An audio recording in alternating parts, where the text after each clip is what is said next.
Enfim, sem rodeios aqui, feita essa puxação de saco merecida, a gente segue adiante às 10 horas e 2 minutos pelo seguinte. Vamos começar aqui, dando o pontapé inicial no programa, com uma história sinceramente digna de roteiro de filme do Quentin Tarantino. Isso porque um jovem de 25 anos promoveu uma verdadeira matança no interior de São Paulo. O objetivo, nesse sentido, era destronar o que está sendo convencionado a ser chamado como o novo Marcola, que seria o chefão de uma quadrilha inimiga do PCC. Ninguém melhor do que o nosso querido David de Tarso, sempre no rastro aí da informação, principalmente na segurança pública, para trazer os detalhes escabrosos dessa história. O que aconteceu? Exatamente. Na verdade, ele atuava na região ali de Rio Claro, chegou a ser preso, mas antes disso promoveu um verdadeiro massacre, em relação aos seus opositores, porque é a disputa por território. O Anderson Ricardo Menezes, conhecido como Magrelo, ele matou diversas pessoas justamente para fazer oposição ao PCC nessa disputa de território, e ele se colocava como o novo Marcola e gostava até mesmo de ser conhecido assim como o chefão. Só que depois que ele foi preso, houve um racha entre o bando dele. São cerca de 8 criminosos. E tudo isso, claro, influencia também na quantidade de mortes e pessoas que são atingidas por balas perdidas. Até em um desses confrontos, uma pessoa acabou sendo baleada. Por sorte, não morreu. Imagina um mercado bilionário como o das drogas, né? Jess, vamos acionando a nossa Jess Peixoto aqui também. Mercado bilionário como o das drogas fatalmente vai atrair todo mundo em busca de um ganho fácil, rápido e por mais que seja pelas vias clandestinas. E a gente vai vendo aí que realmente a disputa aí para ser o novo Marcola. A gente está com uma breve intercorrência aqui só no link da nossa Jess. Eu já estendo aqui para o nosso Mano Ferreira. Então, essa pergunta não deveria surpreender que tem toda uma legião, uma nova geração aí sendo gestada para assumir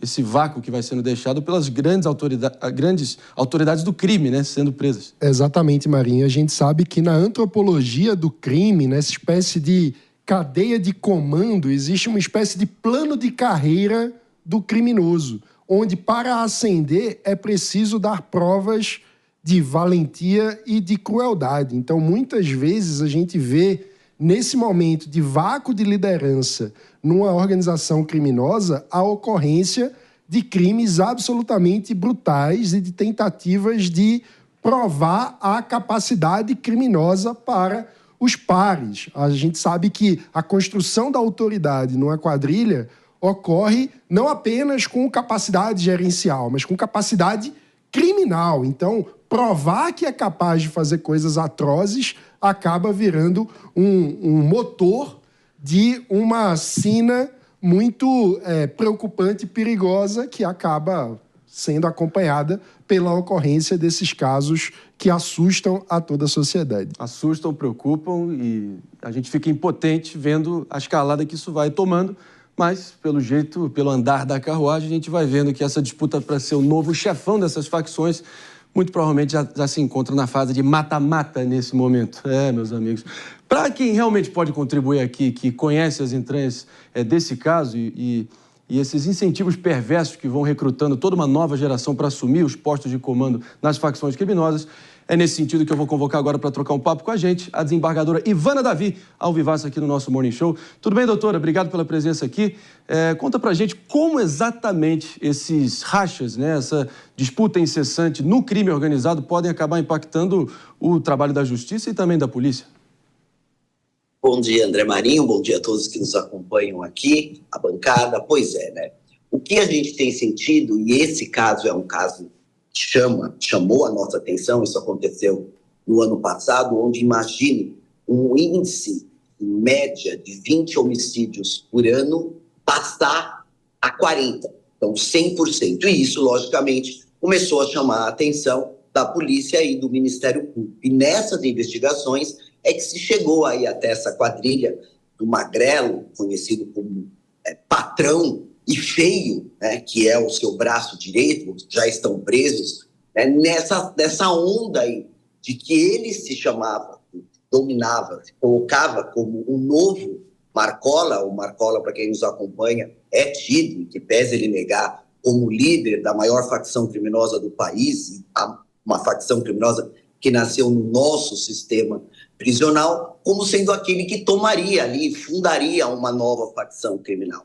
Mas, André, isso se explica porque vem num contexto de que a Justiça de São Paulo, né, a pedido do promotor Gaquia, há 3 anos atrás, isolou, né, a cúpula da facção criminosa. Hoje nós temos mais de 22 integrantes considerados sintonia final em presídio federal. E isso, logicamente, abriu um vácuo de poder. É esse vácuo de poder que está gerando aí essas situações, essas novas situações, ou essa tendência de uma nova liderança. Eu nunca chamei esse bando de uma facção criminosa, ou chega a ser uma organização criminosa, com a estrutura que tem, por exemplo, o PCC, o Comando Vermelho, o Terceiro Comando Puro. Mas é uma organização, uma associação criminosa envolvida com crimes violentos, usando armamento pesado. As mortes, para a gente imaginar, eram todas feitas através de uso de fuzil, em plena luz do dia, em cidades que a gente conhece,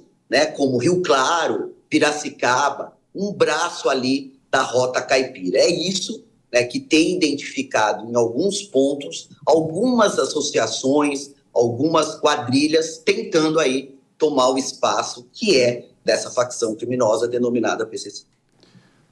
É lamentável, como eu disse, dá aquele vazio aqui dentro, vendo a proporção que isso tudo está tomando, né?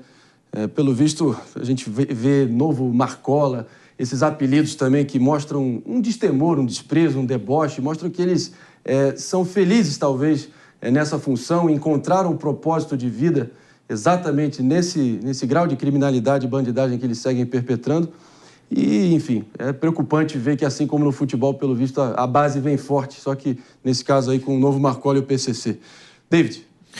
Bom, até nesse contexto sobre o crescimento das facções criminosas, principalmente o PCC, a minha pergunta vai direcionada à doutora Ivana Davi, porque o PCC, a informação até do próprio Lincoln Gaquia, do GAECO, eu conversei com ele hoje de manhã, de que o PCC não está mais cobrando aquela mensalidade, pouco mais de R$800, a cerca de 2.000 faccionados, justamente porque está lucrando bastante com o tráfico de drogas. É possível confirmar isso também, doutora?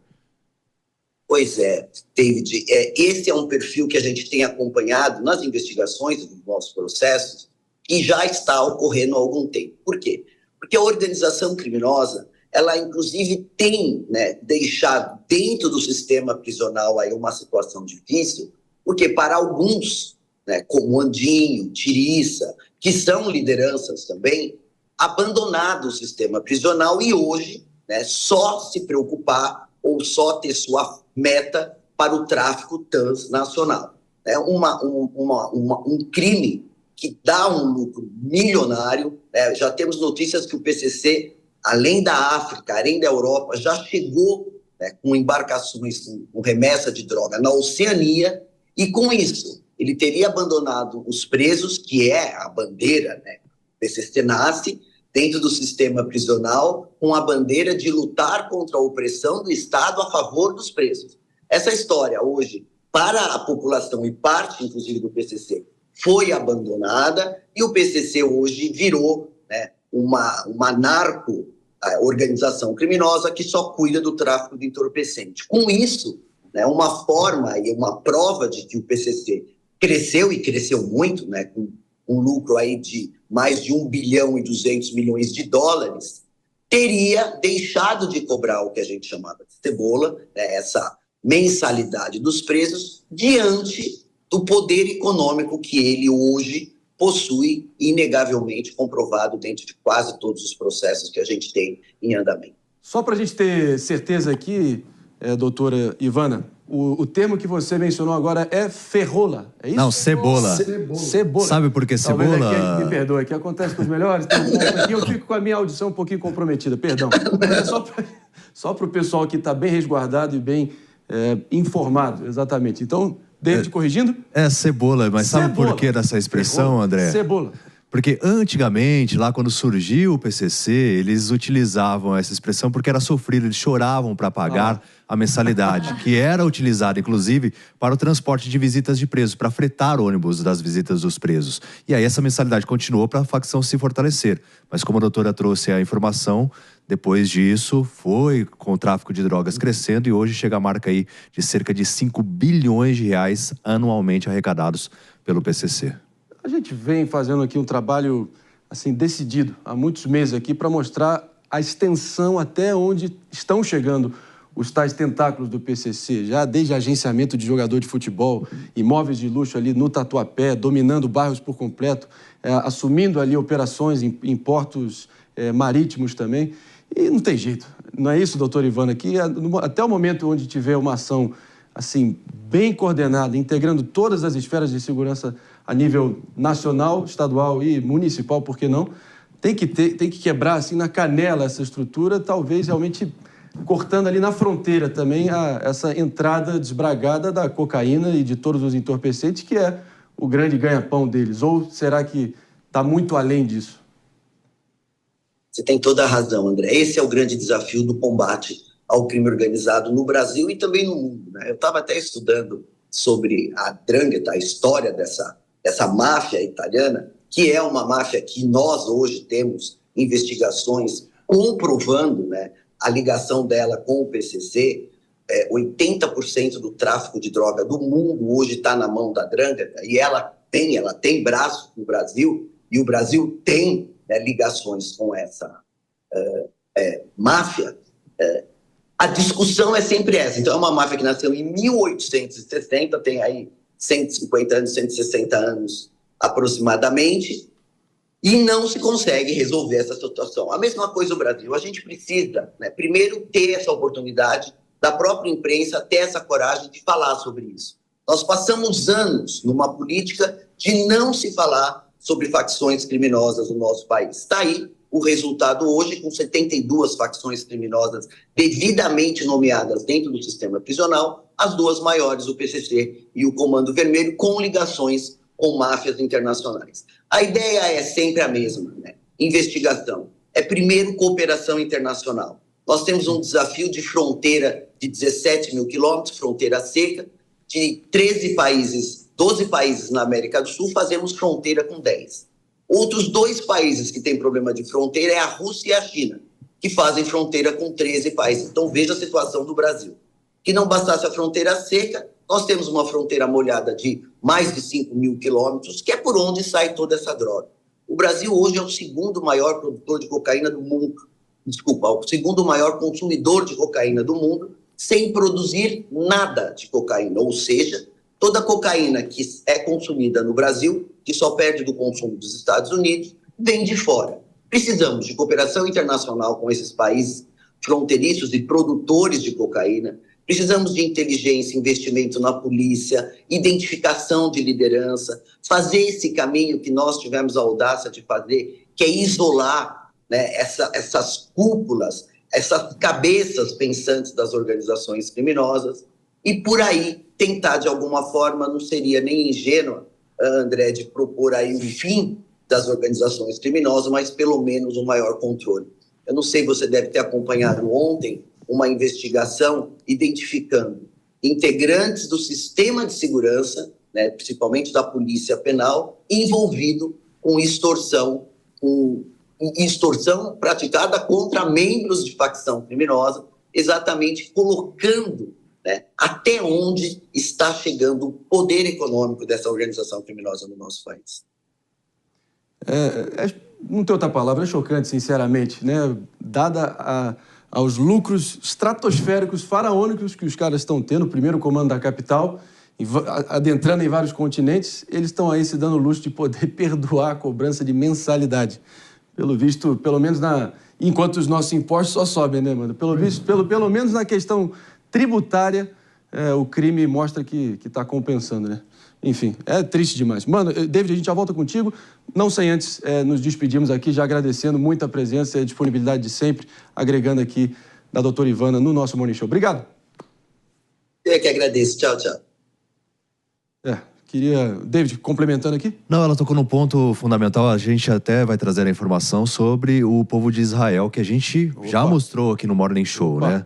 Justamente falando sobre os casos de estelionato, essa quadrilha que atua em 13 unidades prisionais, 18 mil, exatamente, 18 mil membros, e a operação desvendou justamente isso, porque a rede de estelionato, de golpes, realmente é muito grande. Eles fizeram cerca de 70 milhões de reais nos últimos anos. Só que um detalhe que chama a atenção é que isso fez crescer também os indicadores de estelionato, porque foram 100 mil somente entre janeiro e setembro. Dá uma proporção de 3,5 golpes por minuto.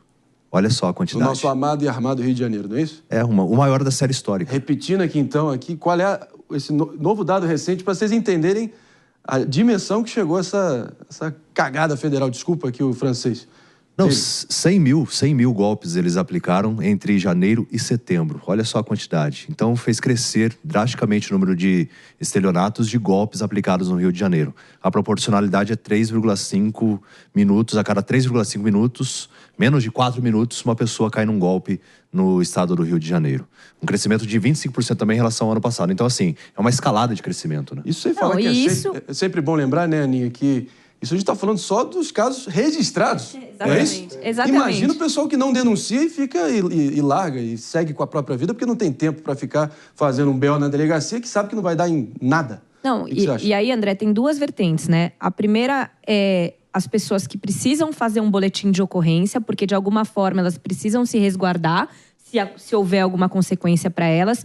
E eu sei disso muito bem, porque agora tem um novo golpe até contra advogados, contra escritórios de advocacia, no qual eles acessam o site do Tribunal de Justiça. Então, eles veem que o David tem um processo contra o André.